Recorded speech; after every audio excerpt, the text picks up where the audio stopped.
This is Peace Talks, the podcast that covers everything to do with competitive jigsaw puzzling. Chances are that you've heard of Valerie Coit.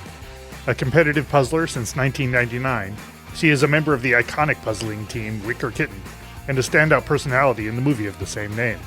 She was a founding member of the USA Jigsaw Puzzle Association and is currently vice president of the World Jigsaw Puzzle Federation. And if none of that seems familiar, she announces the live streams at both the US Nationals and Worlds competitions. A quick note, we recorded this episode on Monday, December 2nd, so the stats that Val gives on the US Nationals registration were from that date. In the short run of this podcast, I've had the distinct pleasure of talking to some of the rock stars of the jigsaw puzzling world.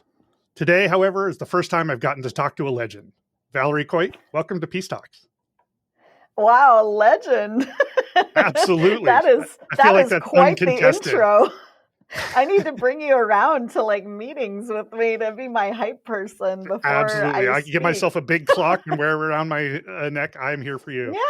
Yeah. I need that. You've been involved in some of the pivotal points of modern competitive jigsaw puzzling, and I want to talk about them all. But let's begin at the beginning. Mm-hmm. What are your earliest jigsaw puzzle memories?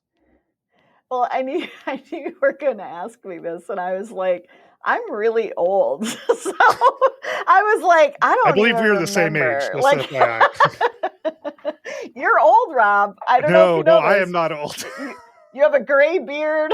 You're kind of old. All right, I got to go. Sorry. Hate to break it to you, but you're kind of old. Wow, this is already not how I thought this was going to go. Well, compared to the kids nowadays, these youngins, like right, I feel antiquated. I am an antique now. I'm officially, when you say legend, it's like, yeah, okay. I went from being the fun aunt to the grandma in the course of like one sentence. All right, fair enough. If I called you a legend, you can call me old. Yeah. So anywho, no, I honestly was trying to think of this. I'm like, I don't know what my earliest puzzle memories are. One thing I will say is I don't remember ever doing a like outside of, how when you're really little, you get the wood kind of frame puzzle, and it's like it's wood, and then it has like 8 pieces that fit in there, and sometimes they have a little peg on them, so they're even easier to like manipulate if you're really little. So I know I had that. Like I know I had those as a very young child, like a toddler, because my mom didn't throw any of my toys away until I was like in high school. So I had those in the bottom of the toy bin. So I know that at one point when I was very, very little, I was given that. And then I had the perfection game, which probably leads to speed puzzling, I think. The one where you put the little pieces in and then the alarm goes off and it pops and it's terrifying. Yeah, I feel like a lot of our younger listeners are going to have to go look that up. Oh yeah. I actually have a modern day version of that. Well, you can still buy it. I think you can still buy Perfection. I have another one and it's very similar.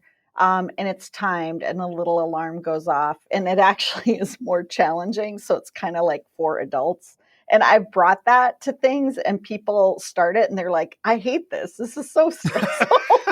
And they just put it aside. So that's probably an early puzzle. I don't really remember it. I just know I had it. After that, like all of my memories are 1,000-piece Springboks that my family would get every year for the holidays. And we would do as a group, like as a family. And it didn't take us that long. I feel like we usually within an afternoon, like we worked on it together. I come from a big family. I had 5 older brothers.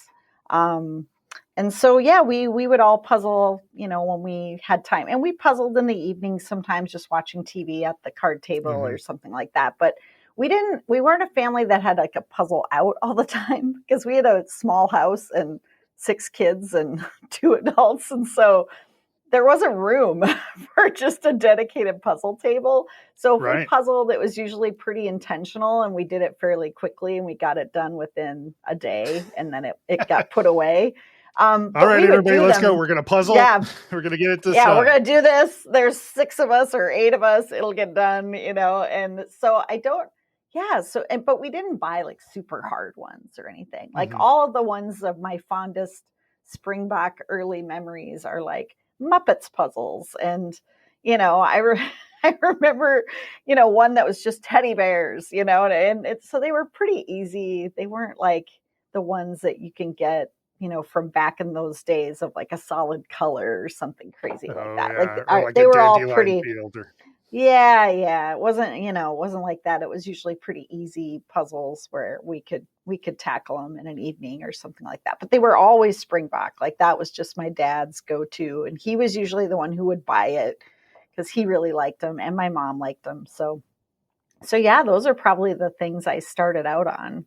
And now I hardly ever do Springbok. I sometimes, but so puzzling wasn't a thing that had your particular attention when you were growing up, aside from the sort of normal family mm-hmm. interactions. At what point did Yeah. that change? Well, okay, so I moved to Duluth in 1999, and my niece Misty came and lived with us for a little while, and she's not, she's younger than I am, but I was a kid when she was born, so we're closer in age. So I'm the fun aunt for her, and so she came and lived with me for a little while, and then we puzzled a fair amount because she'd always grown up puzzling, and I liked puzzling, but it just wasn't like something I really pursued like Hmm. super heavy duty, like, as a hobby. And then we met some other people when we moved to Duluth that also liked to puzzle. And so we would sometimes just get together and watch a movie and puzzle. And then we heard about the jigsaw puzzle competition in Duluth, which back then it was during Red Flannel Days, and it was hosted by a toy company here in town. You say red flannel days like we should know what that means. Sorry, yeah, Red Flannel Days was just sort of like a winter celebration. It's sort of like Okay. Winter Carnival in St. Paul, but it was like celebrating winter. So there would be like an ice bar and ice sculptures, and they would have a street dance in the middle of February or whatever, and it was freezing. It was a very Duluthy kind of thing, like All right. people being outside despite, below zero temperatures kind of thing. I mean, I've only really deeply experienced well, not even deeply experienced, but experienced the St. Paul Winter Carnival. Like this is, Yeah. I have not grown up in the kind of upper Midwest. So Hmm. the idea that people are going out and sort of celebrating the winter by doing crazy things in the winter is relatively Yeah. new to me, but sounds more common than I expected. Well, yeah. I mean, I grew up in North Dakota, and I actually think the winters there are way worse than here because it's the Great Plains. So you have no trees and it's just wind, and it's like Right. horribly windy and wind chill. And like every time it snows, it's a blizzard because there's no trees. And so yeah, I grew up with that where we would go snowmobiling and spend a lot of time outdoors in the winter because what choice do you have? Otherwise, you're just going to be, inside all the time. So yeah, we moved to Duluth, and this is very much a wintry city. Like they literally host the, City of the North, parade every year. And it's, they really embrace winter here. And so, yeah, so we went to Red Flannel Days, and they had a poster, and it was like, hey, there's a jigsaw puzzle competition. And I was like, what is that? And then I, was like, we should have a team. And so Misty and I and Robin and my friend Annie, the original Wicker Kittens crew, like we were like, hey, let's do this competition. And we actually had to divide into two pairs because it wasn't a team of four, it was a pair contest. Oh. And we went and did it, and we did really well. Like the very first outing, I think there was one group, and I found out they're related to Sarah Schuler, of course. um, and they were like these queens of this contest. Like if they were there, everybody else who had done the contest before was like, well, say goodbye to first place. Like those ladies have got this in the bag. And we were just naive, and we come in and we're like, oh, what's that? And then they won, of course. And then we came in second, though, like not far behind them. And we were like, wait a second. We were like, are we actually good at something? And so then it was like off to the races after that, because then we were like, oh my God, how can we do this like every weekend? And so we were on the hunt for other contests. And then we discovered Winter Carnival. We did that as a group of four. And I don't know if we won the first year. We either won or got second place or something like the first time we did it. So then we were very like, oh, we're committed to this now. Like this is a thing for us. Wow, that's amazing. A lot to unpack there. So this was Mm-hmm. your first foray to Red Flannel Days was roughly when? I think it was probably around the year 2000. You went with some folks who were Mm-hmm. your Wicker Kittens teammates. How did you guys come together around puzzling? Were you just like, Yeah. you were already friends and you were like, hey, let's do this Yeah. weird thing? Yeah, I mean, that's the thing. It wasn't like now where you get these super teams, or these mega teams that form. Like, we weren't like, oh, that person's really good. Let's invite them over. It was more like we were just hanging out and we happened to be friends. And then Misty's literally my relative. So that's not, going too far afield. Mm-hmm. And then, yeah, we just did the competition and we didn't prepare at all. We didn't practice really. We puzzled, but we didn't really super get into it because we didn't really know what to expect. And then we went to it and once we experienced it, then we realized, oh, because I wish I could remember their names. I feel disrespectful, honestly, not remembering their names. The two women that dominated every year. I'm sure I think Sarah will let you know. Sarah will let me know, of course, but I think one of them was like her aunt and then like a friend of her aunt or something, and they would go every year and just like kill it. And I remember it was funny because Mike, my significant other, who some people are aware of Mike because he always is at these puzzling events with me. He's a good husband. So he was there and he was like kind of just scoping it out, and he came over and told us, he was like, you guys, they were so organized. Like, they did the puzzle from one side to the other and it was like a landscape. And we were just like, what? We were just like minds blown, that they had this like meticulous strategy for doing Sure. it. Who would have thought there'd be strategy for puzzling? I know. I know. So it really did just open our eyes to like, oh, there's like all this stuff that you could think about with this. But what's so funny is that I look at that stuff now, or I think back to that, 25 years ago, and I'm like, oh my God, we were so naive. We were so kind of like just babes in the woods, like I feel like the degree of like complexity and the strategy and the way that people are training and practicing and preparing is just so far beyond like what anybody was doing back then. I think, honestly, I mean, you even look at like the movie Wicker Kittens and where he's highlighting these different teams, and you watch the teams practice, they went around and interviewed them while they were preparing, and they're not talking much strategy. I mean, for the most part, it's just people sitting around drinking wine and and puzzling. It's not like, super hardcore, like we're timing every element, I mean, they're just kind of chilling and enjoying each other's company and puzzling. And nowadays, I feel like, people have like regiments for how they're going to train and what they're going to prepare and trying to guess the puzzle design and all of that. Like, that just wasn't a thing back then. It was a much more innocent time. I have talked with folks who I know are sort of disenchanted with speed puzzling as it's sort of become, for exactly the reasons you're talking about, right? It's become a performance optimization exercise rather than a let's get together and have fun around a puzzle sort of thing.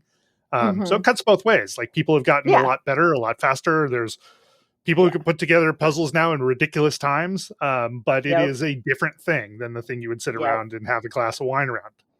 Yep, 100%. And I mean, I think that's the nature of these things, right? As they get more popular, people start to come at it with all sorts of different philosophies and approaches and intentions. I think as much as we wanted to win and as excited as we were to win, it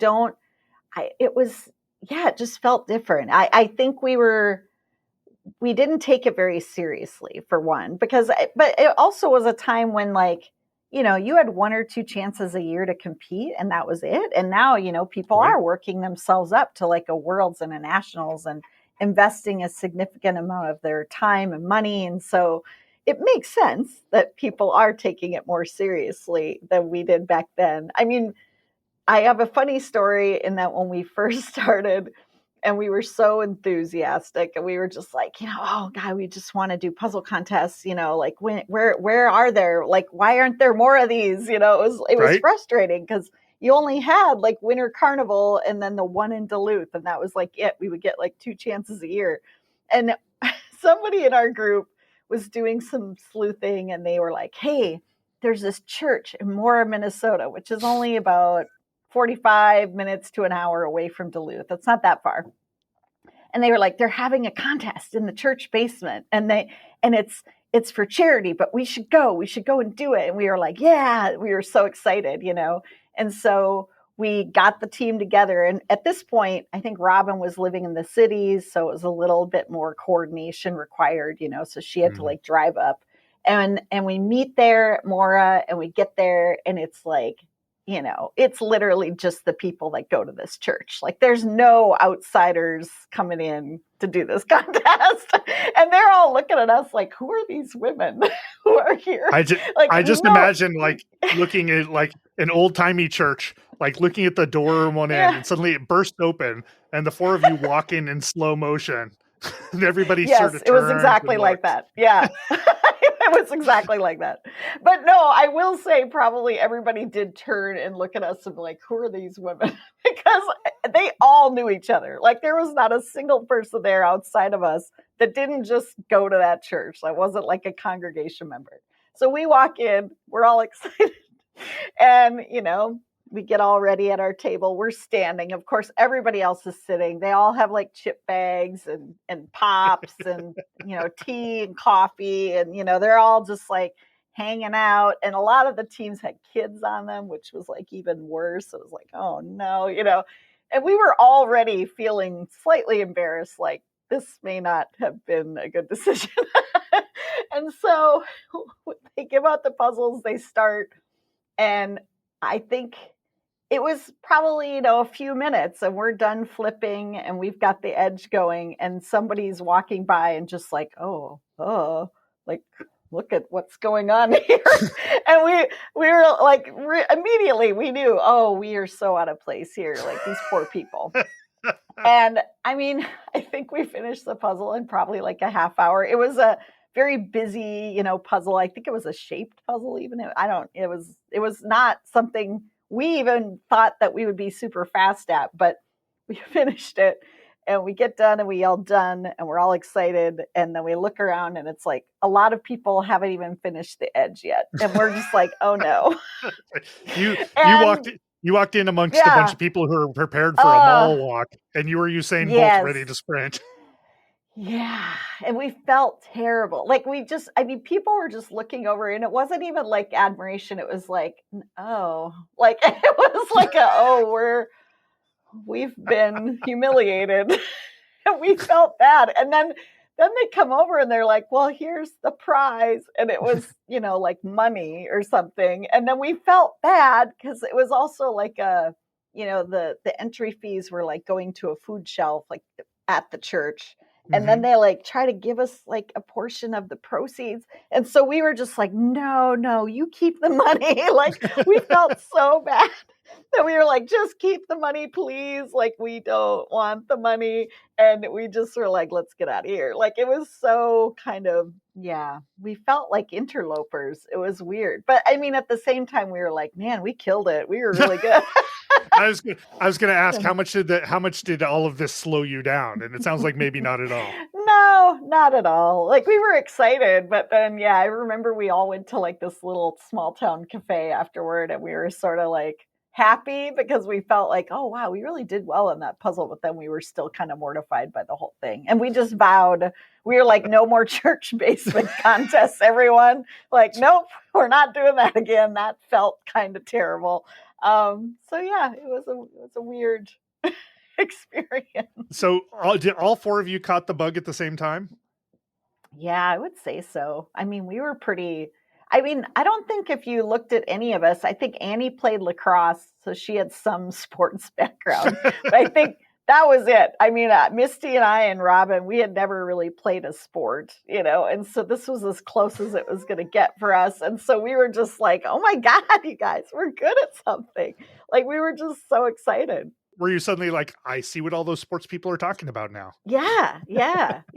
I mean, we were just sort of like this. Yeah, it's really fun. It's fun to win, and it's fun to like test yourself. And we were just super into it. We were just, I wish back then we would have had all these opportunities. We would have been signing up left and right for everything. were you practicing regularly or getting together and drink wine in the name of puzzling? It was it was more like that. Like when we would practice, we sometimes would try a strategy. We'd be like, okay, maybe on this one, we sort the whole thing like really detailed. And then we'd do another one that was similar, and we'd say, let's not sort this one at all. Let's just let people like pick, what areas they're going to work on or whatever. And we'd try different things like that, or we'd say like, okay, you guys are going to sort the whole thing and us two are going to start or whatever. And we would try a few things, and we would time everything. But it was also a little bit like, especially when Robin moved,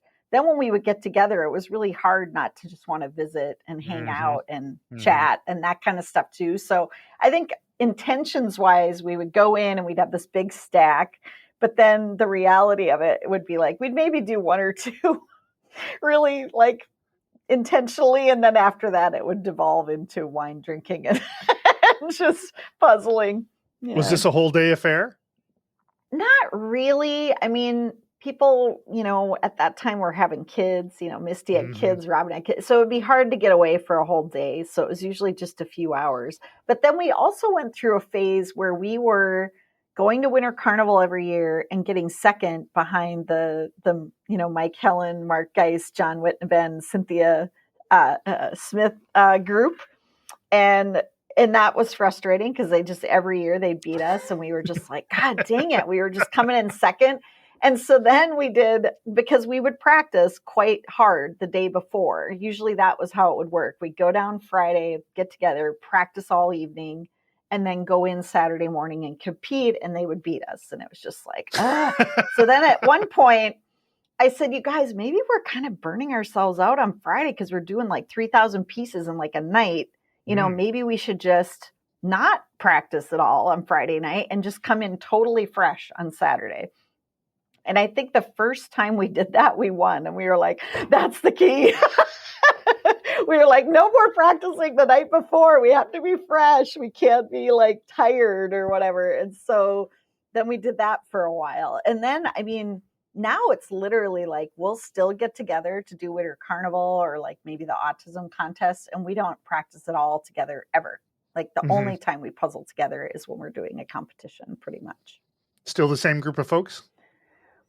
Yeah, for the most part. We've added a few. We added a few people just in case, people can't make it. So Robin's sister, Betsy, who people are familiar with because they paired up Betsy with the Parker. Reuters sisters. Sister squared. So Robin and Betsy, they do pairs all the time together. So Betsy got added to the team, and Betsy, I mean, she was great. So there were multiple times when Betsy was a part of the team and we did really well.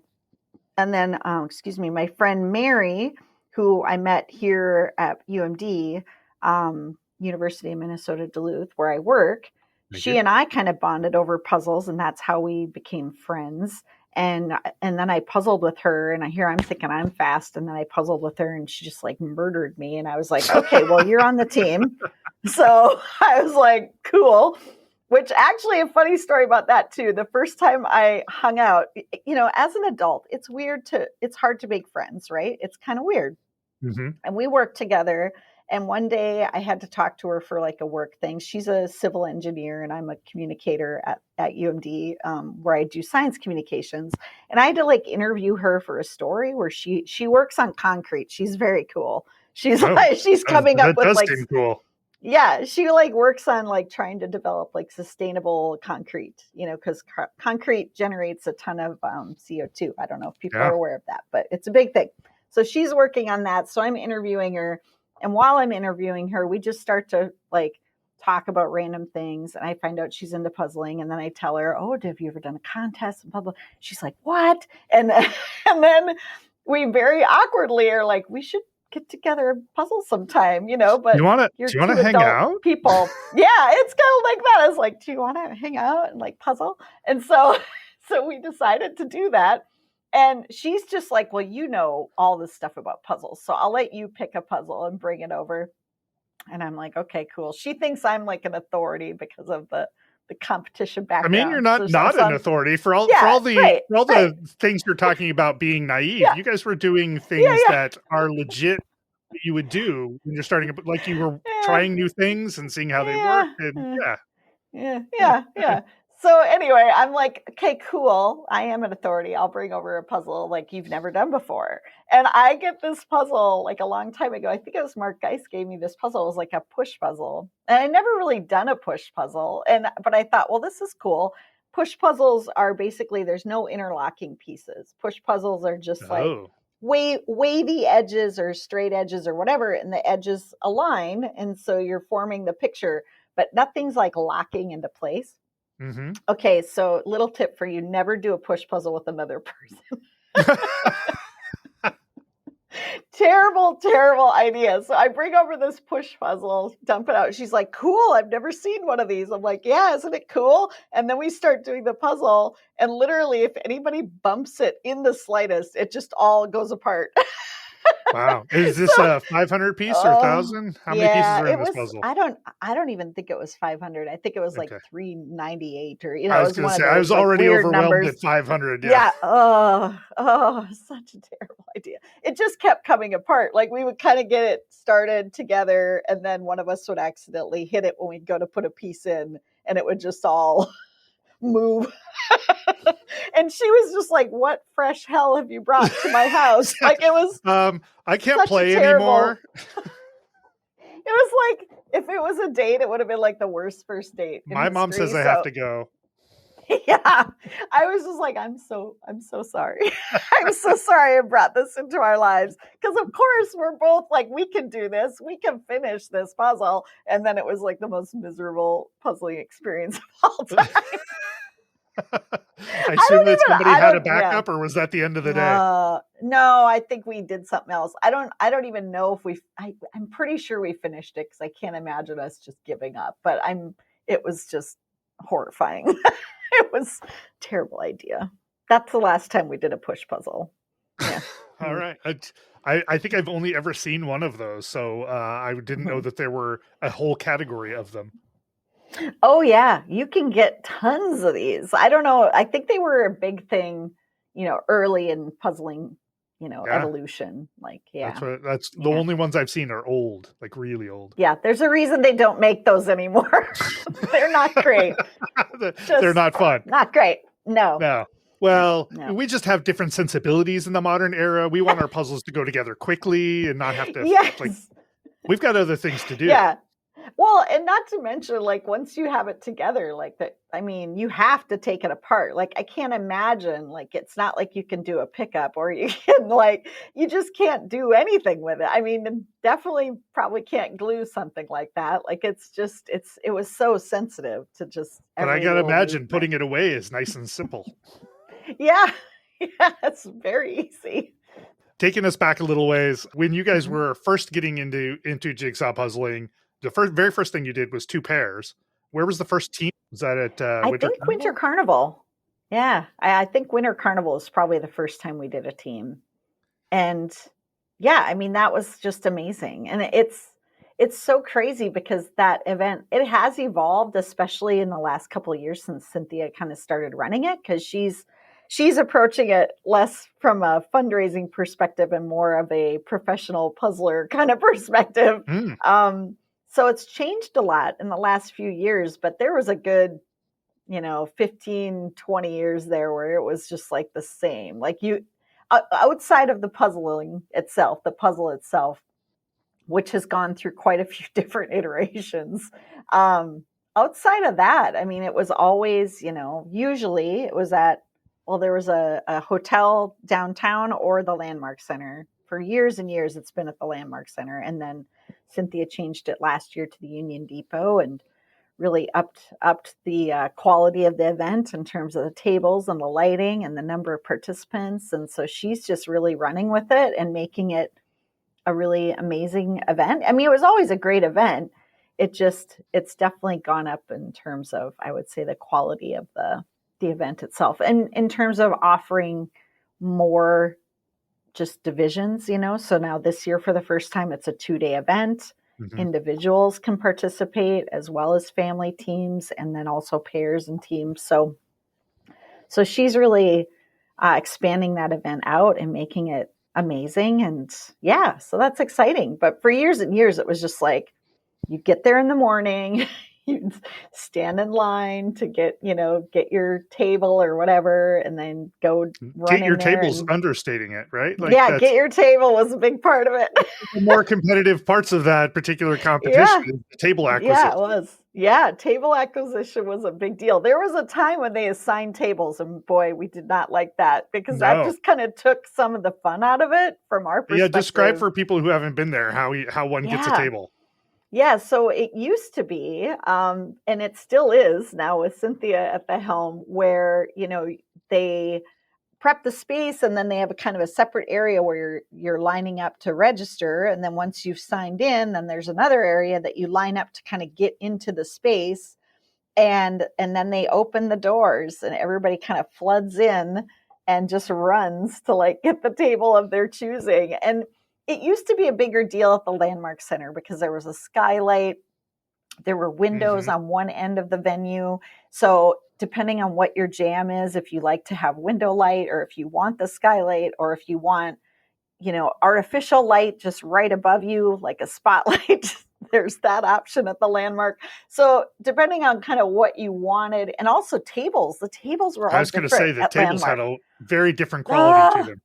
Yeah, there were some that were like wood and smooth, and some that were wood and not smooth, and you get like slivers on them. And then there was a bunch that were like 6-foot rounds and 8-foot rounds, and these ones over here are rectangular. So there'd be all these different table types. So yeah, table acquisition was a big fun part of it, of like running in and finding the best possible table. But yeah, now it's a little less exciting because now it's like pretty even light. All the tables are white and kind of identical. Nice, and yeah, it's a really nice venue. So yeah, it's a little different now. People still run because they want to be in a certain area. And I think this is something we used to talk a lot about, is do we want to be by other good competitors? And the answer was no, we don't. We don't want to be near any of the good competitors, because you didn't want the temptation of like looking over and seeing how they're doing. And, because that's taking time away from the puzzle. Rob, you got to focus on that. You can't be like looking over at your neighbor. You got to focus. So we would just be like, no, we don't want to be anywhere near any of the people we know. And so we would just be running to get away from people. It was like, stop following us. Light. Yeah, it'd be like, that's good light, and Cynthia and them are over there. And so it was like a major factor.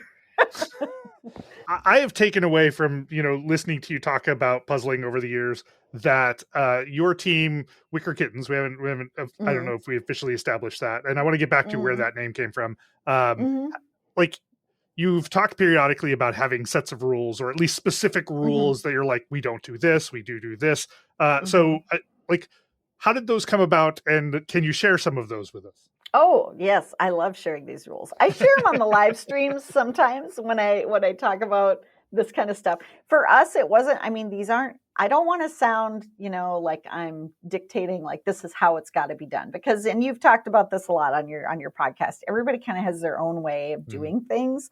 So for us, these were like ground rules of things that we knew, that we all were like in agreement that these are not things we're going to do because it impedes our progress. Because at different points we would go, what about this? And then we'd all agree, no, let's not do that, kind of thing. I want to believe that there was like Robert's Rules of Order, and that people voted and motioned and seconded things. We're pretty closely aligned. I think there wasn't much argument. Like the biggest argument we would have would be over strategy stuff, but like there were just certain things that we knew, like this is not allowed. So here's some of the things. So obviously snacking, not allowed. No snacks. Jewelry, not allowed. We didn't want like jewelry hanging down, like necklaces. We didn't want rings, like that could be distracting. We didn't want like bracelets that might catch on a puzzle piece and like, take it off the table by accident. We had rules about clothes. You couldn't have like loose sleeves. You had to have like short sleeves or something that hiked up so it wouldn't get in the way. And again, get clothing on the puzzle pieces where it drags it off the table. We tried to limit conversation so that if we were talking, it was only about what's going on in the puzzle. It wasn't about what did you do yesterday when you went to the grocery store? Like none of that stuff. Like, No no. chit chat. Yeah. And not even about competitor. It was like the only time, yeah, I mean, it had to be competition focused. So, and I was, sometimes guilty, but also I was a bit of an enforcer where it was like if somebody got tempted to be like, oh, my kid yet. And I'd be like, no, no kid talk. It's not allowed. Until after the puzzle. Yes, exactly. So we could talk about things, but it had to be what we were doing. It would be like, I'm working on this, does anybody have puzzle pieces with people on them or whatever, stuff like that. It couldn't just be inane chatter. And then we also had a rule about we didn't like to put pieces on top of other pieces. So if you were working on something, don't be working on top of the puzzle because we don't want to hinder anybody's view. And then later we started to get where we would build the frame or the border as best we could if it was a puzzle that kind of allowed for that. Sometimes we would keep it kind of separate. So it's like you've got your top border on one end, your bottom border. It doesn't all have to be connected. So you got a little wiggle room there. If somebody's working on an area, they can move it a little better. But once you have a section together, get it in the frame was a rule that we had, because sometimes we would notice that somebody would be working on something and it's like they're kind of hoarding it in front of themselves where they're just like continually building out on it. But then it's like, turns out, Betsy over there is also working on a part adjacent to that. Right. So why aren't we just putting it in there and putting it together instead of both working independently and potentially looking for the same pieces? So we had rules like that. Like if you have a section that's pretty together, just get it in there. Don't hoard it to yourself or keep it separate, because we want to all be able to build off it as best we can. No holding pieces in your hand, if I recall correctly. Yeah, no, we didn't like that either. People that like, and now I see people and this I would say is maybe an exception when somebody like has 3 or 4 pieces in their hand and they're holding it out flat for others. I've seen Andrea to Peng see. do that. Yeah. Yes. A bunch of pieces in her hand and hold it out. Right. That's less what's the word I'm looking for? Less obstructive. Or less aggravating. I would say that's I was looking for a neutral word. That's an acceptable use of putting pieces in your hand, but definitely none of this like I've got 8 pieces in my clenched hand and I'm going to save those for later. Like, no, like that was not allowed. You had to just leave them out. You should only be holding 1 piece at a time, or maybe 2, but not like a bunch. And no jamming? No jamming. Yes, we would, because that was a thing when people would get frantic at the end and just start trying to put this piece into like 8 different spots, because half the time, if they just really looked at it, they could look and immediately place it. Oh, I see. So the issue is that they were just, they were taking their own time. Yeah. Yeah. I just thought they might be in the way. No, it's more, well, that too, but it's like, don't panic, just look at don't start jamming and just, I'm going to fit this in there somewhere. It's like, usually if you look at it, you're going to be able to tell where it goes. That was another thing, is we would try to pick up the piece and find where it goes, not looking for the piece. Because one of the problems with looking for the piece, if like you see a hole and you're like, okay, I'm going to find that piece, it could be in somebody else's hand, because they're holding it and trying to figure out where it goes or whatever. So we had kind of a rule about, don't do that. Instead, pick up a piece and find where it goes. I find everybody has their own style, and definitely even on my team, there are different styles. But I find that if I pick up a piece, I'm much more likely to know where it goes than to look around. So like for me, if I get a piece in my hand, I'm much more likely to put it somewhere than just to survey everything around. So I've gotten it's like, pick it up. Can I find a place for it? Put it down, just to keep things moving. Yeah. That's where I'm at too. I feel like I go faster when I do that, but I think it really depends on your skill set, because I think there are some people who are just really good at looking at a whole bunch of pieces and then finding the one that they know goes. Because, you see Kristen Tuve kind of doing that. Like, I feel like she is just a master at looking at a pile of pieces and just picking out the very one that she needs. Like, because she'll sometimes kind of work down in a line, almost in a grid pattern, or just really methodical. And I feel like her ability to do that comes from being so good at being able to identify the piece that she's looking for. Yeah, I was talking to her. I don't know what episode that would be from here, but Hmm. like I was commenting on how she just has this ability to sort of visualize this piece. Like Hmm. I'm going to pick up this piece, and if I pick up a piece, I know roughly where it goes, and then I got to kind of move it into place. She picks it up and she's moving the thing into place without while she's looking for Yeah. another piece. Yeah. Right. And she just does it automatically, and that is not a Yeah. skill that I have. Right? I Yeah, almost am like, does she play puzzle chess? And if so, is she like the best in the world at it? Because I feel like that's an important skill for puzzle chess, that's a really great point. um, is to be able to look for the piece, not have to have a piece and then find where it goes. Because that is puzzle chess. You are looking for a piece every time, pretty much. Yeah, Hmm. yeah, several deep, and I suspect Yep. for world-class puzzlers, like you're seeing several different options all at once. Hmm. Hmm. Although when I was talking to Jessa Douglas about puzzle chess, he said not everybody who's a world-class puzzler is a world-class puzzle chess Hmm. player. So the Yeah. skills are obviously different in some way. I do think they're different. I kind of wonder how much of it is a mental game and your ability to kind of not get rattled too by the other person and what they're doing, Hmm. and also just not feel the pressure of it. Like I do think there's strategy in puzzle chess. Like if I play puzzle chess with my friend Mary, I'm mean in that she usually beats me. Most of the time she beats me. She's very like a really strong puzzler.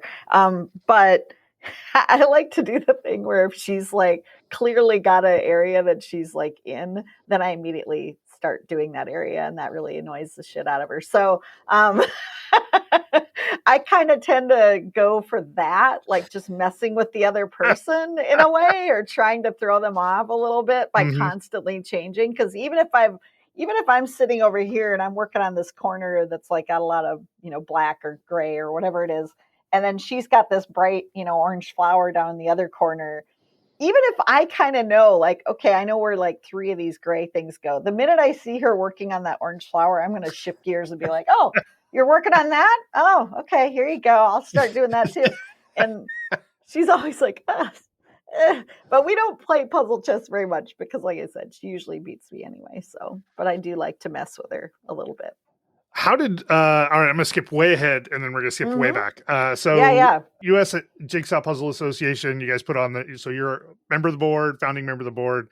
We'll Hmm. get to, well, I don't know, at this rate we may never get to that, which is great. um, I know. so how did puzzle chess come into the nationals competition? Well, obviously we didn't like make it a big official. I mean, it was official. We had a puzzle chess champion and we had a tournament. As a board, we're so funny because we're looking at the event and we're going, okay, what can we adequately manage? And I don't know that like I mean, we felt like we needed to include puzzle chess, but we weren't like, yeah, let's do a tournament. We were kind of like, how can we fit this in? And then thank goodness we just have all these volunteers who are amazing and super dedicated and just coming in hot with like, hey, what if we did this and what if we did that? And I'll run it and you guys don't have to worry about it. And we're like, okay, cool. That's you win. Like, yeah, sounds good. Sign us up. So it was sort of that. I mean, if we hadn't had volunteers that were just like, hey, we'll do this, I don't know that it would have been as big a thing as it was at Nationals in 2024. So shout out to, I think it was Tiffany Medeiros who helped organize that. Maybe EB too. I think EB might have helped with that. Sorry, I'm probably spacing on all the volunteers that helped. But yeah, so that was really essential that we had some folks who were willing to figure it out because we knew that if we got all these people signed up, we were going to have to work around the other competitions Yeah. and make it happen and have a space. And then we, fit in a time when they could all do it and all of that and then get all the puzzles. So it wasn't a small feat to pull off that like round robin tournament that they did. So I but feel yeah. my impression of the board is when you guys are thinking about nationals, you're like, what is the maximum number of things we can handle? Great, let's do Right. 5 more things than that. Yeah, no, that is what happens. We always are like, well, no, we're going to just, we're not going to take this on because that's just too much. And then inevitably we're like, well, but it would be really cool. So How maybe cool we would it be should. if we Yeah. Yeah, that's what happens every time is we just, start to go down that rabbit hole of like, it would be cool though. And I'm so glad we did it for the 2024 because it was cool. It was super fun and people really enjoyed it. And it's definitely becoming a thing, I would say, more and more. Is it coming back in 2025? I don't know. We're still in the early stages of what can we what can we add to this event without overwhelming ourselves, because that event 2025 was kind of, we didn't know what we were going to do or if we were going to do anything. So it was sort of like, Ravensburger had this opportunity and they said, this would be great. We would love it if you guys would be part of it and maybe consider doing the national championship at the event. And we were like, okay, yeah, I guess we're going to do this. So it wasn't something we really, definitely when we were hosting the 2024 nationals in March, we weren't like already thinking like, oh, a year from now, we'll definitely be doing this again. We were sort of like looking at 2026 and thinking, yeah, let's prepare for that, because we all have day jobs and it's a lot. It's a big lift and stuff like that, to hold the convention and to just do the competitions and everything, the whole shebang. It takes probably 9 to 10 months of planning.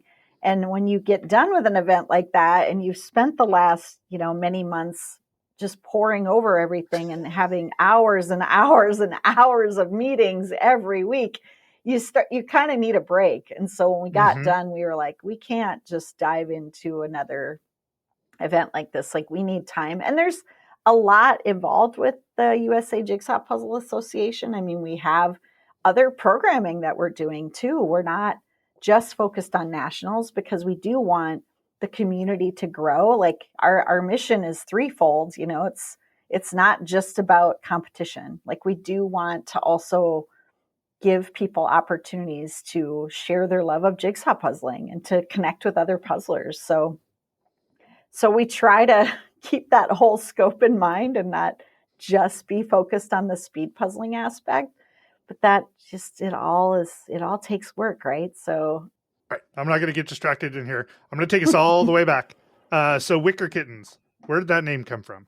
Just a little background. So basically we started doing competitive jigsaw puzzling, and then Mike was like, so my significant other, Mike Schultz, is a filmmaker and he makes documentaries. And he was like, I'm going to do a fun short, because we used to have this film festival in town, in Duluth. And he was like, I'm going to do a fun short about you guys and your jigsaw puzzle competition stuff for this film festival. And so it was called Toots and Horns. And that's because Robin refers to the little prongs on the puzzle pieces as toots. And if it's like a corner, like, how like Springbok pieces will have a corner that kind of looks like a moose horn, it's like a big thing that sticks out.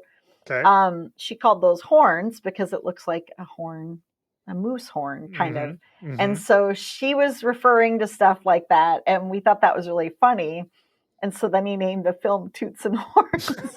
And it's an amazing, I actually wonder if it's anywhere. I don't know where it is. I have not heard of that. It's got an animated sequence where we're Powerpuff Girls. No. And it's like, how have I not heard of this? Because Powerpuff Girls were big at the time, and we had an animator friend, Brian Barber, and he was like, I'm going to animate you guys as Powerpuff Girls as for this like short film about competitive jigsaw puzzling. So Mike made this short, and it played at a few festivals. It wasn't like, tons of people saw it. And so anyway, but then we had a filmmaker friend, myself and a few other people. I'm not the main organizer. Annie, actually, who's in Wicker Kittens, she and I and Mike and her husband, Johnny, we started a film festival called the Free Range Film Festival. And it's in an old barn that belonged to Annie and Johnny, which we converted into a movie theater. We're movers and shakers. so we did this. And so we were doing the film festivals and documentaries and all this stuff. And there was a filmmaker who came. Her name is Amy Elliott. She was from New York, and she had done this really great documentary about the big statues that are all over like rural America, like the big Paul Bunyan and Oh yeah. Brainerd and that kind of stuff. And so she had done this film and she came to the festival, and in the course of conversation, she found out that I was a competitive jigsaw puzzler and that Mike had done this short. And she was like, why haven't you done a feature? This is like the perfect subject matter. Because at the time, it was like Spellbound and like all these like kind of nerdy competition docs were a thing, like that people were kind of into, and they were showing it like Sundance and big festivals. And she was just like, you guys got to do something on this. And then she just asked Mike, well, should we do it? And he was like, sure. And so the two of them paired up to put together what became Wicker Kittens. And that was the working title, which a lot of films will start with like a kind of funny tongue-in-cheek working title. But then it just kind of stuck, and we never got rid of it, because it came from a scene in the film when Annie and I go to exchange some puzzles, and there's one that we had practiced on, and it was called Wicker Kittens, and it was just a bunch of cats playing in like wicker baskets or something. And so that's where the title of the film came from, because we both like at the store in unison are like, "Aw," and like and we're very, very Minnesotan. Like at one point we're talking to the store owner and she's like, I'm really into horse puzzles. And we're like, oh yeah. And it was just like classic Minnesota accent. And so, yeah. So that movie, it was only like an hour long. That is available. I think you can watch it on Tubi. It's like an hour long, and it's about competitive jigsaw puzzling, specifically in like Minnesota. It just follows a bunch of teams from Minnesota that compete at Winter Carnival. It's actually, I can honestly, I think, credit Wicker Kittens with me being involved with the USA Jigsaw Puzzle Association, because Tammy McLeod watched Wicker Kittens and came up to me at Winter Carnival the first time they were there and said, I know you from Wicker Kittens. I'm Tammy. And I was like, hi. And then we started talking, and she was just so sweet. And I met Allie and the whole team. And then that she said, like, I'm kind of wanting to form a jigsaw puzzle association. And I was like, me too. Because I had been talking to Alfonso and emailing him about it and trying to find like, how can we get this started? And then she was like, that's awesome. Like, let's meet and let's talk. And I was like, cool. And so then, yeah, that's kind of how I got involved with that group, because I was thinking the same thing, but I didn't connect the dots with like Tammy, and she had already talked to Jonathan and Faith. And so then she was like, yeah, let's like meet and talk. And so she kind of brought the group of people together that were all interested in forming. And so that was where it all got started. So thank goodness for Wicker Kittens, or I might not have connected with Tammy, and then it might not have been a thing for me. Who knows? That's right. We all would have been just at home doing jigsaw puzzles, and none of us would have a way of competing. I think it would have happened. I mean, you're seeing it happen now, because like as the sport has become more well known, and you've got great like influencers and people like yourself creating this content, I mean, we went from the first time I went to nationals in 2019, I mean, I feel like there were maybe, I don't know, not nationals, worlds in 2020. Was it 2022? The first time I went to worlds? Yeah, 2022.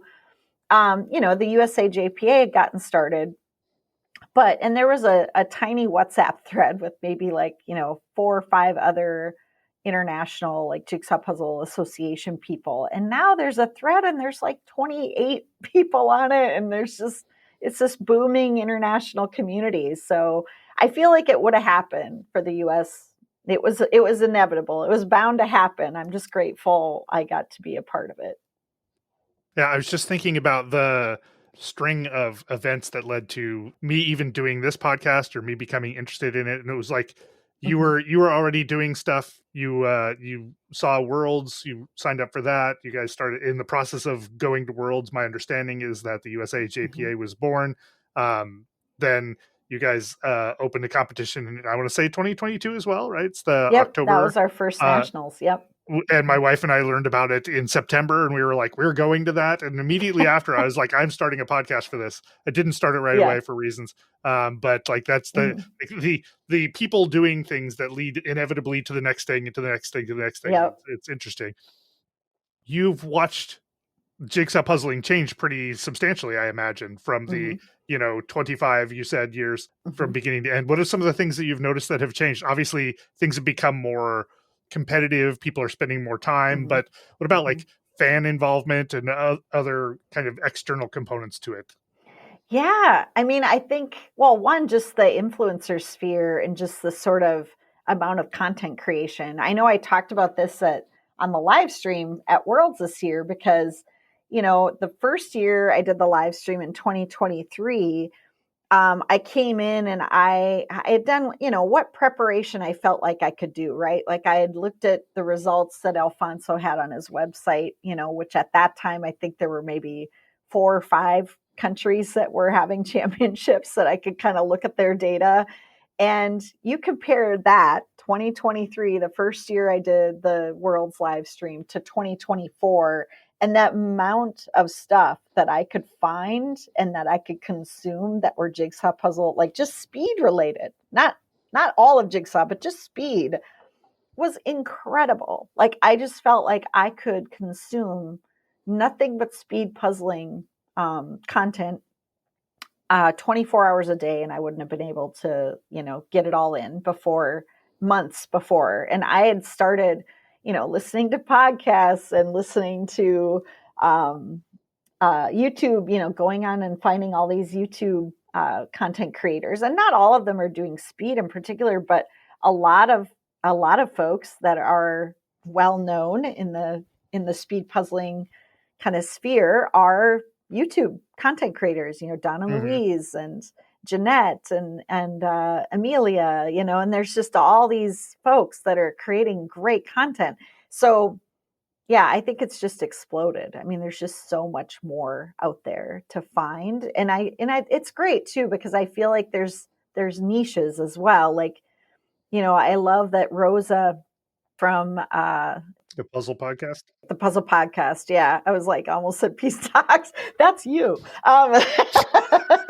But yeah, so like she's doing a different approach. She's kind of talking about a wide variety of things. And then you're kind of just focused in on the speed aspect. So yeah, there's just so much. It's kind of incredible. I mean, I'm thrilled about it. It's great. At the same time, it's intimidating because I just can't possibly know it all. I'm stealing a lot from your podcast. I just listen to you and EB and take notes and go, okay, cool. They've done it for me. I don't really need to do the research. I just got these two crunching Next time we numbers do that, and we'll like, just call it Val's Guide. yeah, yeah, right. And you guys could just record it live with me in the background, just chiming in occasionally, or I'll just say, could you talk about this thing that I need to know about? That would be helpful. Thanks. Awesome. So yeah, I mean, it really does make a difference. But I had a few people in the comments say like, hey, you were better this time about Better knowing prepared. about, well, yeah, and just knowing some of the international folks. And the reason is because, I had content, like there was the speed puzzling, .eu or whatever that I could Right, the go Euro and look Jigsaw at. Jam. Yeah. Yeah, and the Euro Jigsaw Jam, live streams. Like I had all of that, not to mention just Euro Jigsaw Jam on Instagram, of being able to see the results. Like you could just look through the list of names. It's like, oh, I recognize these names. So that stuff was so helpful. I mean, we just didn't have that before. So I feel like that was, when I came in 2023, it was the first time I was hearing a ton of these people's names because there wasn't much in the way of knowledge prior to that. Yeah, well, as EB said on, I think some of the world's guides that we did, like she would Mm-hmm. mention people who are only rumored to exist, because Right. it's like even at that time, and this was just a few short months ago, Mm-hmm. like things were Mm-hmm. still, I don't know, even still, they were early in the explosion time, and now we can see like every country's got a competition now, and even the small competitions are now Mhm. getting surfaced, so you can see who's doing Yeah. what. Yeah, you're right. Yep. It is a lot to keep track of. But there's A a lot. If lot. it gives you a lot of opportunities to root for somebody, like if you're Right. looking for, like if you're in Slovenia and you want to root for somebody from their Yeah. country, now you have somebody that you can, right? If you're in Egypt, there's a Yeah. person you can root for. Right. There's I think Japan's putting together a Mhm. jigsaw puzzle association. So like Yep.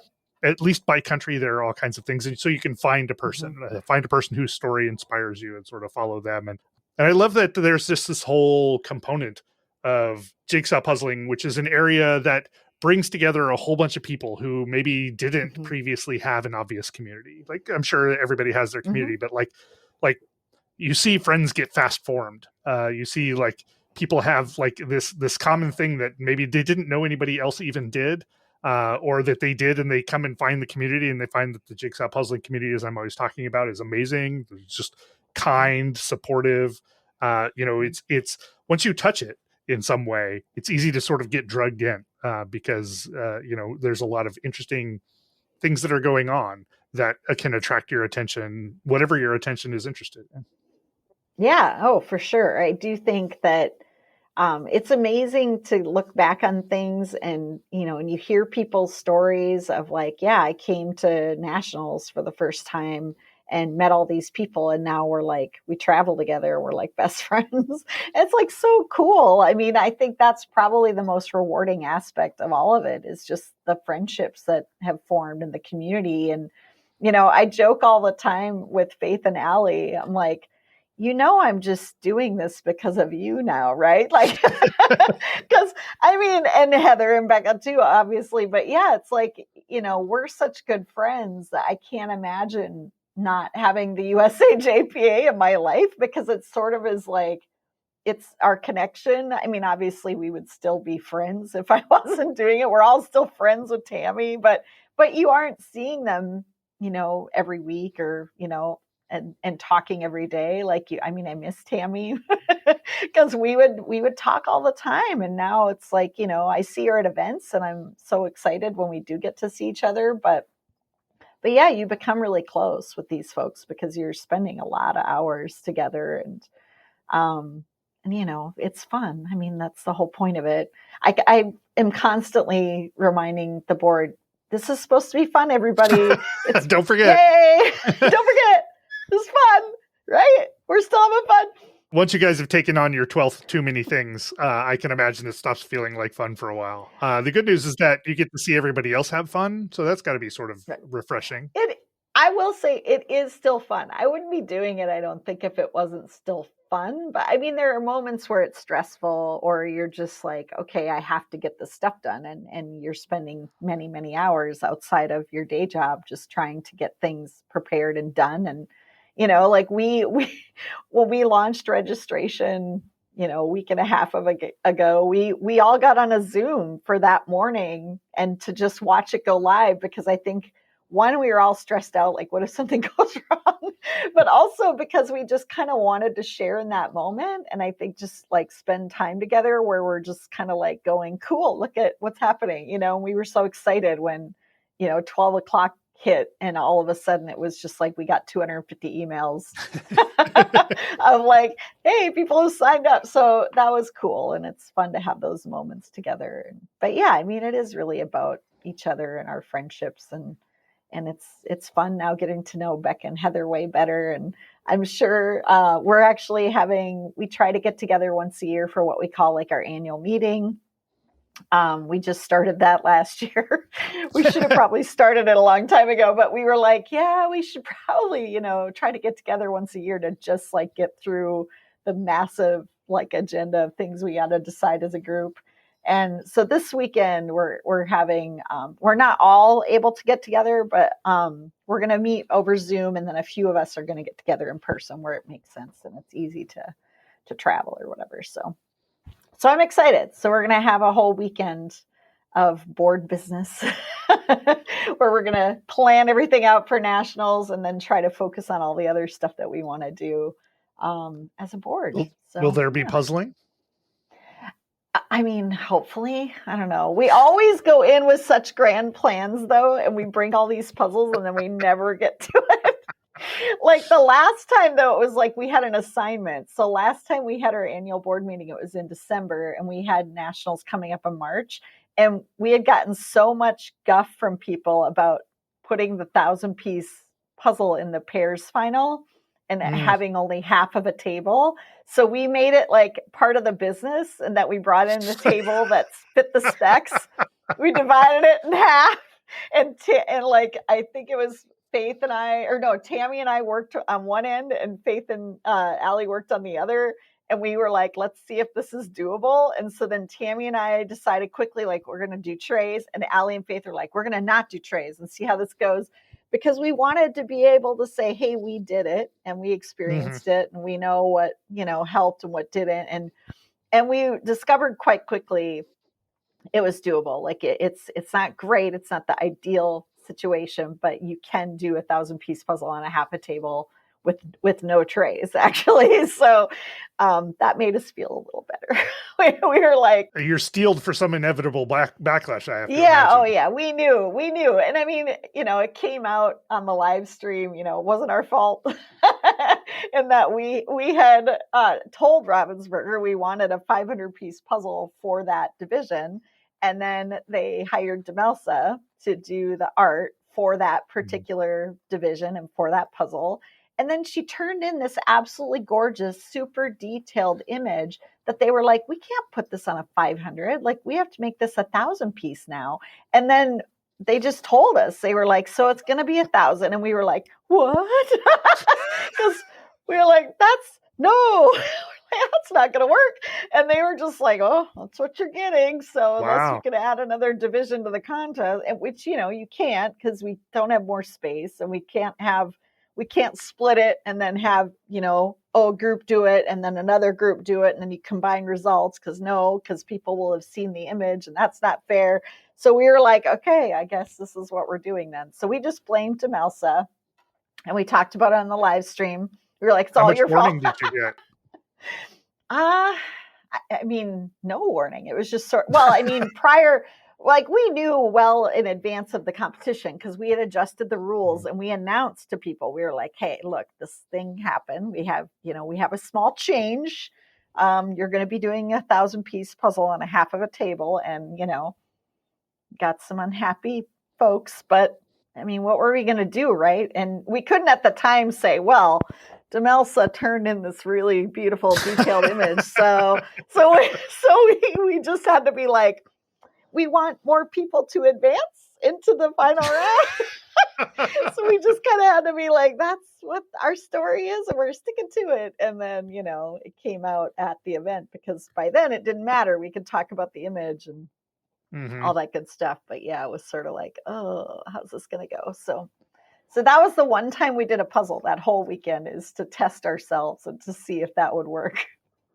For 2025, the registration went up. How did it go? Last year, registration sold out really fast. But I know. You added some extra space. So talk a little bit about that. We have 100 tables this go around instead of 50. So that just really magnified the potential for what we could fit into each division, which was fantastic, because it basically just immediately doubled the size of like what we were able to offer, because we could stick with kind of a similar schedule of qualifying rounds and finals, but just have way more room for everybody. So it's awesome. And yeah, I mean, we were I went into it very optimistic. I was like, you guys, we're going to sell out in one day, like it's going to be over. And everybody was like, is it though?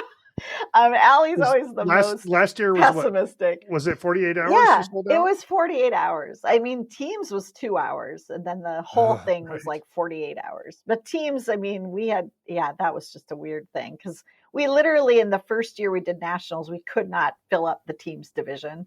And so we were like, well, we don't need to really expand it that much, because like we only had 30 teams or whatever sign up in advance. And then this time it was like sold out in 2 hours. And that was bad on us. We were a little like, oopsie, probably should have expanded that. But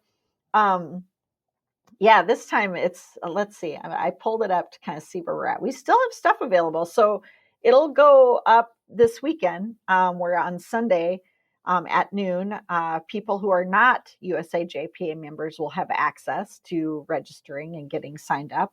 And right now it's looking like, So this will probably go out after that. oh, sorry. Yeah, you're right. So Oh, Sunday December 8th. Yeah, December 8th, it'll go on sale for the public.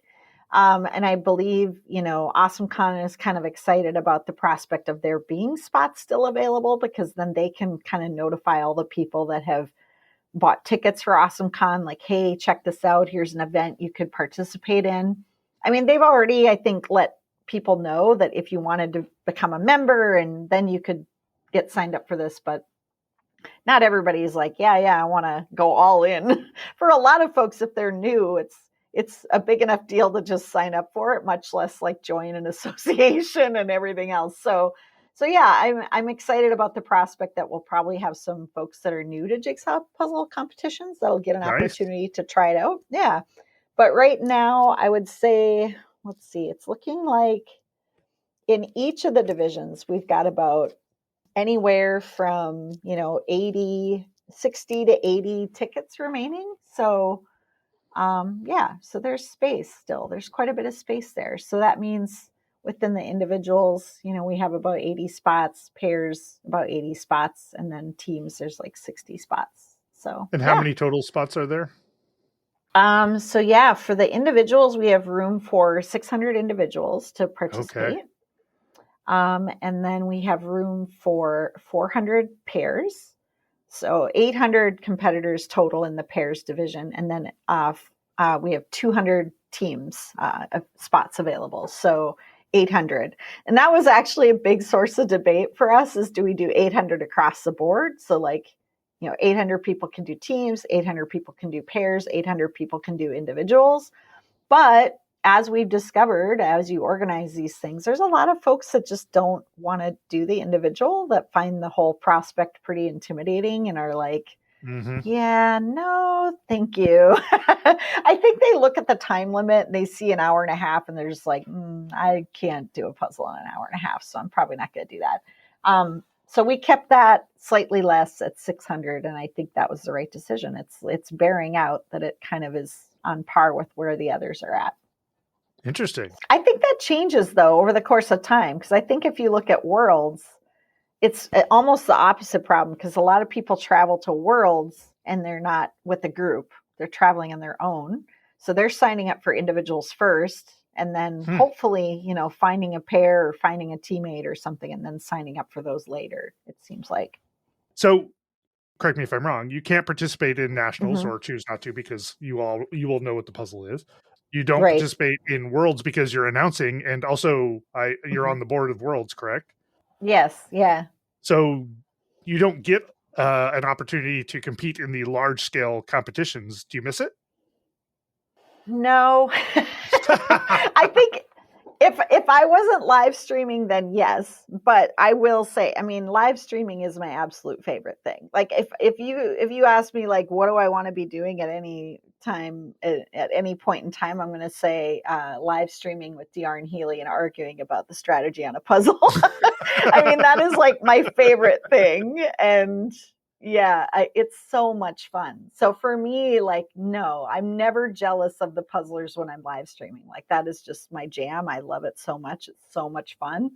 But if I'm at an event and I'm not live streaming it and I'm just like having to walk around and write down results and what have you, like, there's definitely a part of me that's like, oh, this would be so fun. I wish I was doing the puzzle. So yeah, there's a little of that, but I don't think of myself as super competitive anymore. I mean, I look at the times and I'm like, yeah, no, that's not happening.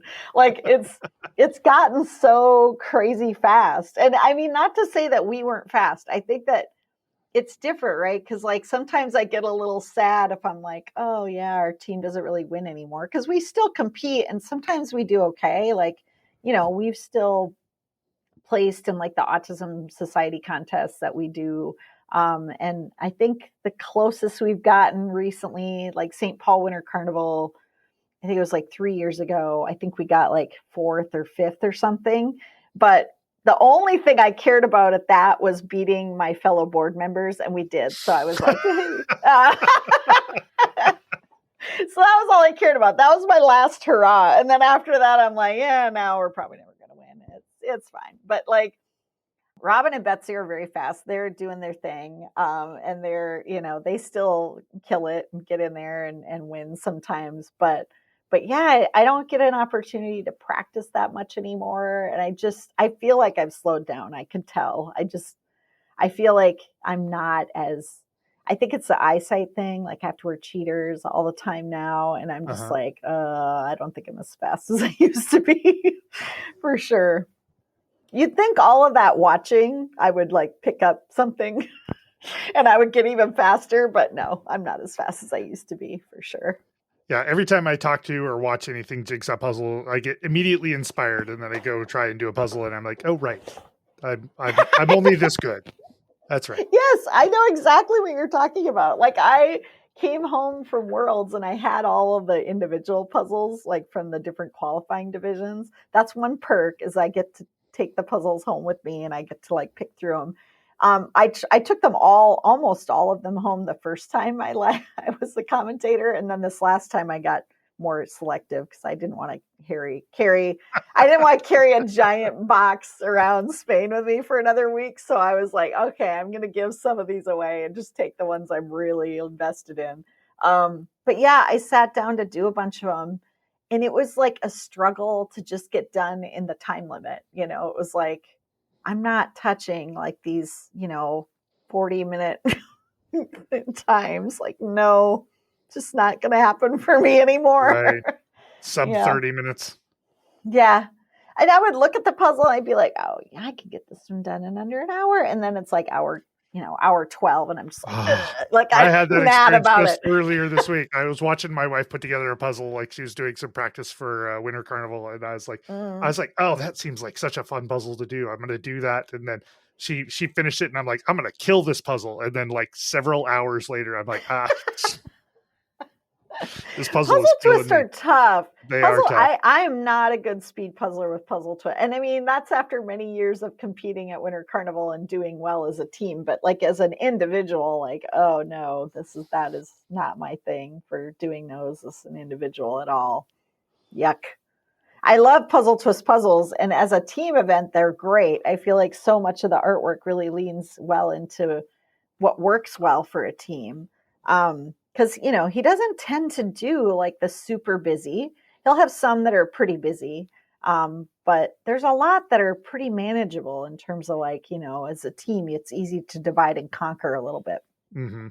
When you have gone through planning a competition and then announcing your way all the way through a competition, you said that you sort of, you're not ready to start planning the next one. How do you self-care at the end of that? Do you just go and nap for a week? It's hard to turn it off. I think I really struggle with slowing down. Like I do, I get so into the mode of like every spare moment you're being productive that then when I try to not be productive and just say, hey Val, like give your brain a little break and maybe like read a book or just, go for a nice walk or whatever. It's a little, I constantly feel like, oh, I'm pretty sure I'm supposed to be doing something else. So it's a little hard to turn it off. I always come back and feel just vaguely out of sorts. I think it takes a long time. And honestly, leading up to a national event, I mean, it's funny. So like Becca and Heather are new on the board. And in preparation for that, for asking them, we created a job description for the board members and we had never done that. We literally had nothing, like to point to go, this is what it means to be a board member. That's right. Everybody does all the things. Yeah. When we started, it was 5 of us. So we just kind of we all did everything and we were all just kind of in it. And we didn't really question a whole lot or go, well, what, how best should we be doing this? We just kind of did stuff.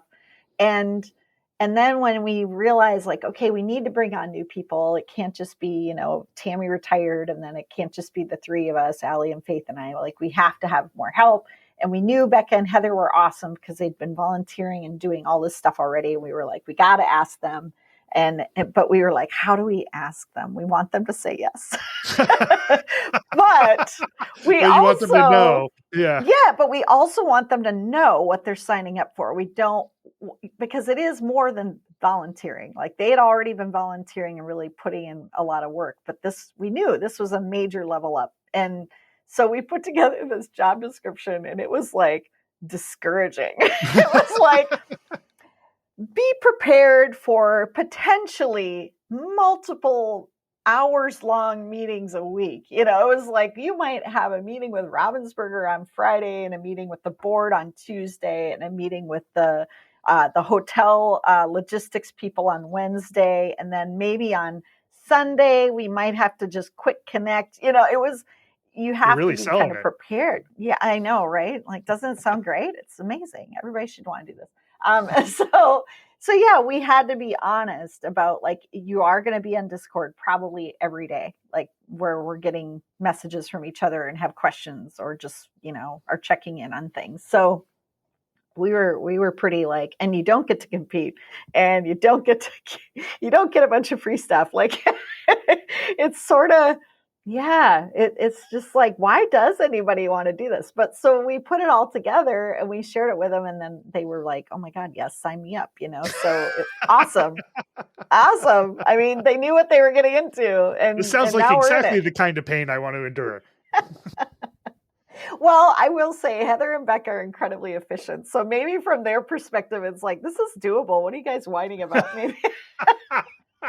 I don't know. Like they're, I mean, yeah, multitaskers like crazy. Like it's so organized. But yeah, I mean, it is a big thing that people are agreeing to do.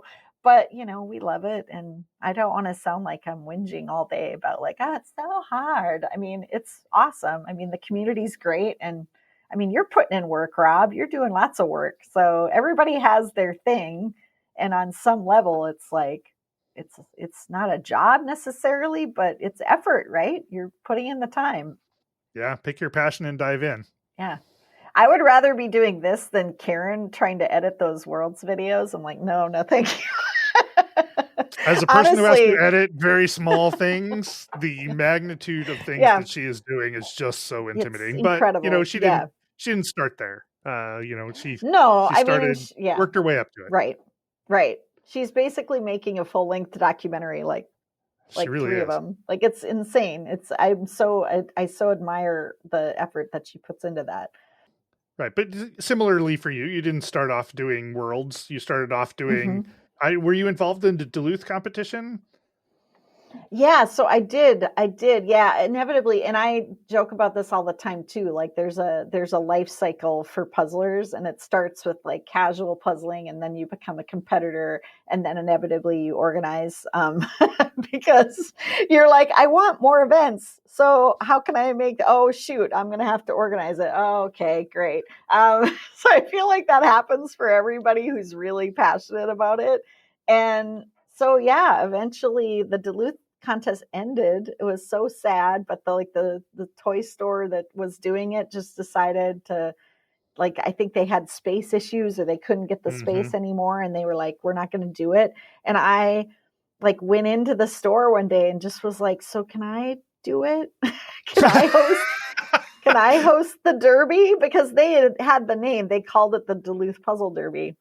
And I That's was right. like, I love the name. I don't want to change the name. I want all the same people to know about it and recognize it and want to come. And so I just said, can I do it instead? And the toy store is like, yeah, no, sure. Like, what do you want? You know, kind of thing. And I said, could you share like an email list? And they were like, yeah, we could do that. And I was like, awesome. So then we were off and running and I started the Duluth one back up again. And but I was working with youth groups. And so part of it was like a fundraising element and it became Mm. a big thing in Duluth, like that people came up from the cities for it and we would fill it up every year. And it became like another, you know, you did the Winter Carnival event and then you came up to Duluth and did the Derby. And so a lot of the Minnesota puzzlers were really familiar that those were like the two big puzzle events that you had. And Yeah, I take full credit for Michaela Keener and Sarah Schuler being besties because they met at one of the derbies that I organized. So that's right. Looking back on the Duluth competition, do you look back and you think very similarly? Oh, that naive child, she knew so little. She didn't know what she was getting herself into. I don't. It's funny. I feel like it's the same in a lot of ways because I was just as particular back then about organizing that event as I am now about how we organize nationals. I mean, I don't think the experience for Why am puzzlers I was not all that surprised? different. I mean, really, it was like, because I think it really helps if you're an organizer to have the experience of being a puzzler that is participating in the contest. I think that's essential, honestly, because if you're an organizer and you've never done it, you don't care what the puzzle is. You just are like, okay, who can give me a free puzzle? Like, where can I get the cheapest possible puzzle to put in front of these folks?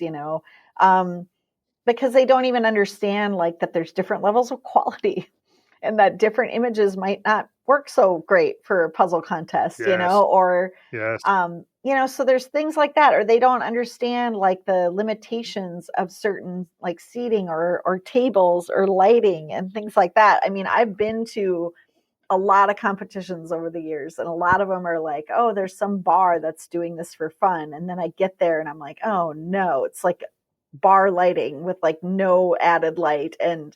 and they've gotten like a 1,000-piece puzzle that's horrible that like nobody's gonna fit. I've been at a contest where our team was the only one that finished, and all the other puzzlers are just pissed because they're like, this puzzle's horrible, like it's so hard.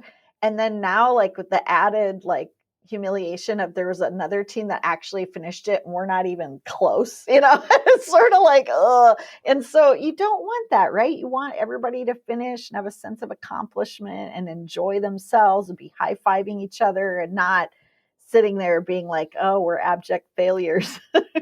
So yeah, there's just it really helps if you've had that experience. I've been to competitions where the people at the end of the competition were angry because the Yeah. puzzle was harder than they felt like a regular Mhm. person, and they were probably right. But Right. choosing a puzzle for a competition, I have learned, is a particular skill. It is hard to Mhm. tell. Just like Yep. if you were a regular person, you might look at a puzzle and think, "Ah, yes, this would be good for competition," and you don't have any idea. Mhm. It is really hard to pick a Yeah. good puzzle for a competition. So, do you feel like you've gained that skill pretty substantially, or Yeah, I feel like, I mean, I've literally been doing it for like 20 years now, so I feel like, yeah, I know a thing or two about picking puzzles for a competition. I mean, honestly, yeah, I can almost tell instantly like, oh, that's not going to be enjoyable for people. That's just no, they're not going to like that. And I tend to come into it with the perspective of I want to have a puzzle that's doable for somebody who's never done a competition before.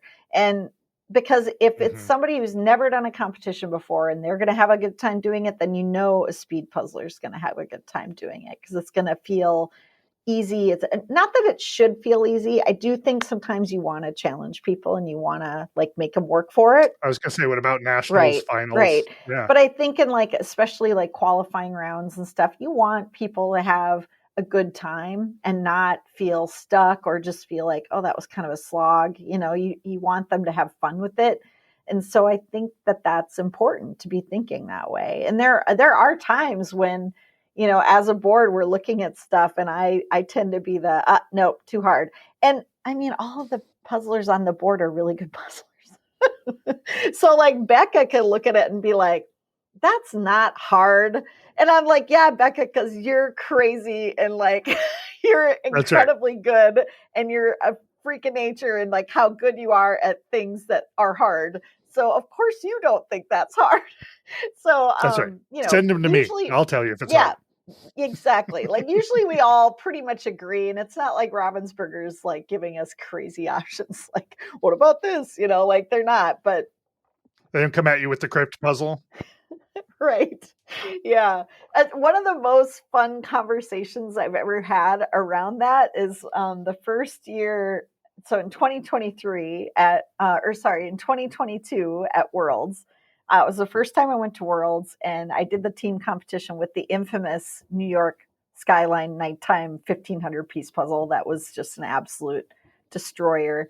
And that thing, so we had a gathering on the final night on Sunday night where Alfonso invited like myself and other people who work with the international associations to go out to dinner. And we're at dinner, we're all talking about how unfortunate it is that that was like the puzzle that he got from Ravensburger. And he was like, well, they gave me a choice. And we were like, they what? They gave, that was, you had a choice and you picked that? We're like, what? You know, we are all just outraged. And then Alfonso like gets out his phone. He's like, well, let me show you the options, ladies. Here were the options. And he shows us like, here's what Ravensburger gave me to choose from for this 1,500 piece. And there was like a rubber duck puzzle that was seriously, it was all yellow rubber ducks. And we were like, okay, well, yeah, don't pick that one, obviously. Okay, fine, you win. Like that was horrible. Like the night skyline's better than that one. So then the night skyline, and then another one of the choices was like a lion standing on like a grassy, like, you know, the Serengeti open plains kind of thing. So you literally had like grass in the foreground and like it, but it was a lot of yellow. Like admittedly, it was a lot of yellow. But I immediately was like, you picked this New York City skyline with all black sky over the lion standing in the Serengeti. And he was like, yeah, that thing looks horrible. Like it would all be yellow. And I was like, but there's texture, there's grass, and then there's fur, and then there's like sky. And it was like sunset or something, you know, so the sky was kind of yellowed. It was a lot of yellow. But like, it was so funny because we were all then just arguing the rest of the night over like, would the lion puzzle have been a better choice? And I am just like, yes, 100%, it would have been a better choice. But, you know, it's, you know, there were other people there that were like, no, you did the right thing, Alfonso. And I was like, what? So anyway, we had a very lively debate at dinner that night. So we're coming towards the end of our time here, and you've been really generous with your time, and I super appreciate it. I'm curious, before we get to the speed round, I am curious, like, what's next for you? Like, is this the nationals sort of consuming your time for a while? You're on the world's board. I assume you'll be on some solar system level galactic board here soon.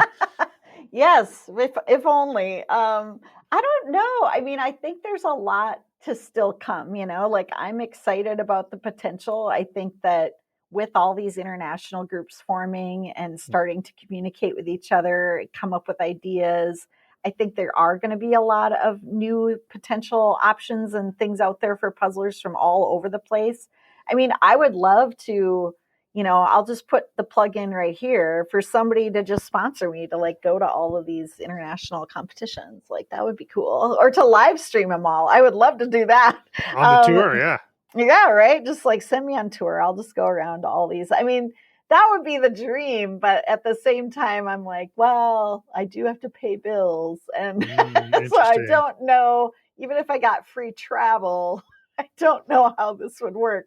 But I mean, that would be amazing. And I mean, I could have never predicted where I would be at right now. And like all of the things that have happened would happen. So, I mean, who knows? The sky's the limit. I'm excited. I think there's just so much more to happen. I mean, I would love for it to be an Olympic sport someday. I think Diarne dropping the news that she's in talks with folks with the International Olympic Committee to potentially get it added in I've Sydney not heard this. Oh, so we talked about that. You haven't listened to every moment of the live stream I did at Worlds, Rob. I listened to a good chunk of it. Not all like 35 hours. What is wrong with you? Well, I like, do have a memory like a sieve, so there's every possibility I heard it talked about and I've just totally forgotten about it. We maybe talked about it like 2 or 3 times, but I mean briefly. But I know the idea. Yeah. I've heard the idea floated quite a number of times. I didn't realize there were actual talks anywhere.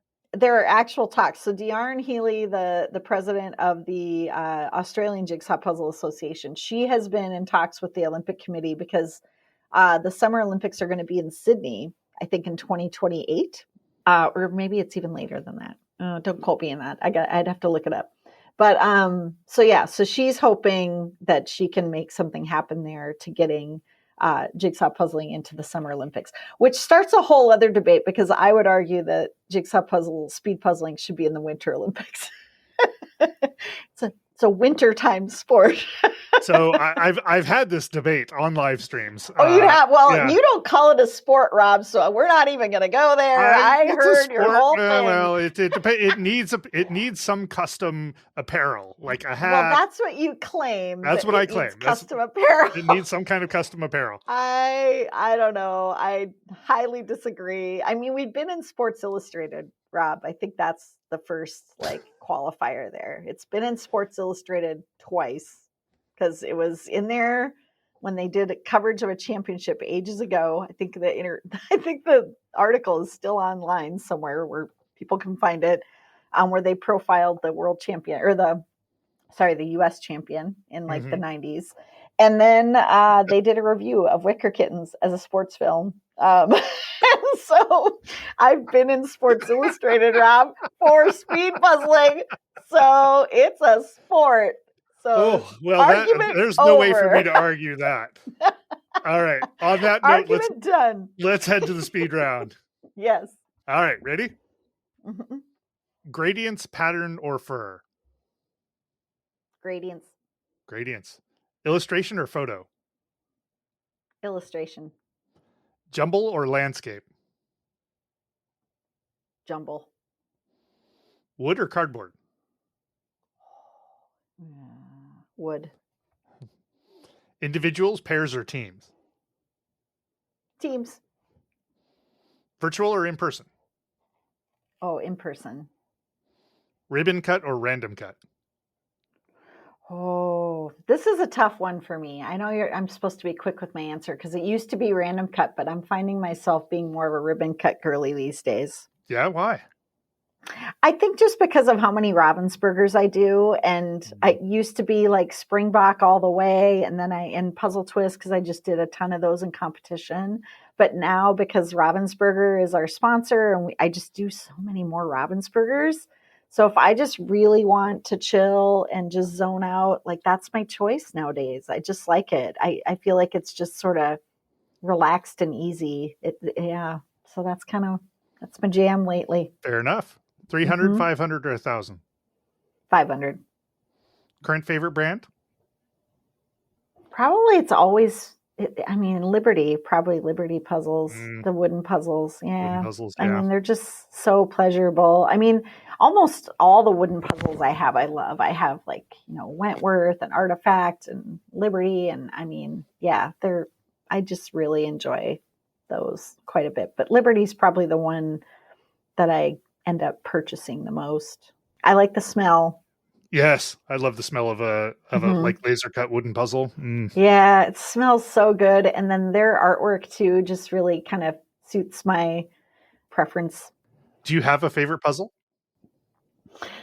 Yeah, I do. I have a Liberty puzzle. It was the first Liberty puzzle I got, and it's a tourism, an old-timey tourism picture of Mexico.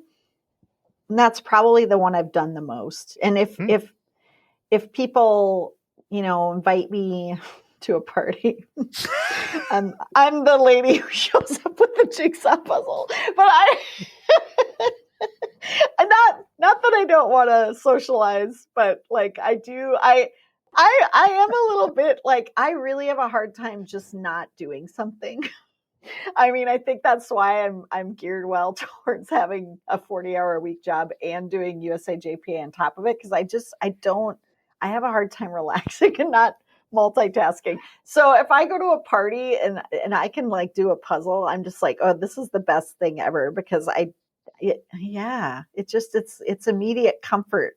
I just know I can kind of do that. And then it doesn't matter how the party is. I know I'm going to have a good time because I'm getting to puzzle. So I will literally bring that puzzle because it's a really pleasing design. It's very bright. And most people have never done a Liberty. So if you bring that to somewhere and then you get it out, people are like, oh, what's this? And then they kind of get into it. And it's a good piece count. I think it's 300 and some pieces. So it's not huge and overwhelming. And yeah, people just immediately gravitate towards it and then are like, oh, this is cool. And then sit down and it's just lovely. So yeah, I'm kind of that person. I go to a house party and then I bring a puzzle. All right. So everybody knows what guests to invite to their next party. Yeah, Yeah. I was going to say, all of my friends are puzzle people anyway, so they're not doing puzzles. I mean, I do have other friends, but like most of the people I hang out with now are puzzle people. And so it's just a given that there's going to be a puzzle at the party. Fair enough. If people want to invite you to their next puzzle party or otherwise follow your doings, where can they find you? Oh my gosh, you'd think I'd have prepared for this. I was I think I'm just listed under my plain old name. I think it's just like Val Coit on Instagram or Facebook. I don't have a clever puzzle related moniker.